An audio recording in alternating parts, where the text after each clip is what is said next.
मुंबई में आज पेट्रोल का जो रेट है वो है 97-98 रुपीज़ के आसपास चल रहा है और लाइफ टाइम हाई के ऊपर पेट्रोल का प्राइस चल रहा है।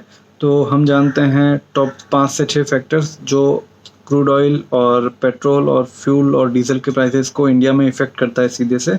सबसे पहले जो कॉस्ट ऑफ क्रूड ऑयल है, Saudi Arabia, US, Russia, China और ईरान जो मेजर कंट्रीज़ है ये क्रूड ऑयल को बनाते हैं।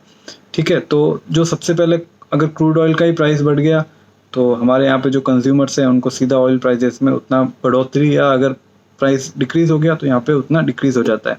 सेकेंडली, जो ओएमसीज हैं, ऑयल ऑयल मार्केटिंग कंपनीज जो डीलर्स से कमीशन चार्ज करते हैं, अगर वो बढ़ गया तो वो भी हमारे फ्यूल प्राइसेस को सीधा इफेक्ट करता है। 2 फैक्टर्स हो गए।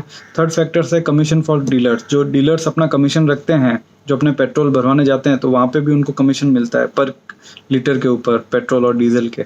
तो वो अगर बढ़ जाता है या कम हो जाता है उसके ऊपर भी सीधा इफेक्ट आता है प्राइसेस के ऊपर।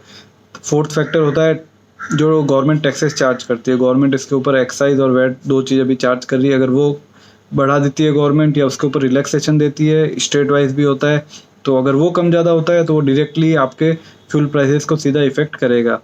फिफ्थ है कि डिमांड कैसा है फ्यूल का डिमांड अगर कम हो गया है, जैसे लॉकडाउन है तो वहाँ पे कम हो गया तो वहाँ पे थोड़ा सा राहत मिलता है। अगर डिमांड ज़्यादा है तो प्राइसेस सीधा बढ़ेगा।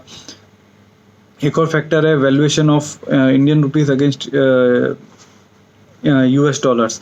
तो जो हमारे यहाँ की हमें इंपोर्ट करने के लिए पेमेंट यूएस में करना होता है, अगर उसका वैल्यूएशन में अगर ऊपर नीचे होता है, अगर इंडियन रुपीज़ डाउन होता है तो हमें उतना ज़्यादा कॉस्ट पड़ेगा। अगर इंडियन रुपीज़ का वैल्यूएशन अच्छा हो जाता है, ऊपर हो जाता है डॉलर के मुकाबले, तो उतना सस्ता हो सकता है फ्यूल प्राइसेस। और एक लास्ट फैक्टर जो होता है वो होता है ट्रांसपोर्टेशन। क्रूड ऑयल को हम इंपोर्ट करते हैं यहाँ पे, तो उसका भी ट्रांसपोर्टेशन ऐड होता है कॉस्ट में। तो अगर वो कम हो जाता है तो हमारे फ्यूल प्राइसेस सीधे कम हो सकते हैं, अगर वो बढ़ता है तो फ्यूल प्राइसेस भी ज़्यादा हो सकते हैं। Thank you so much.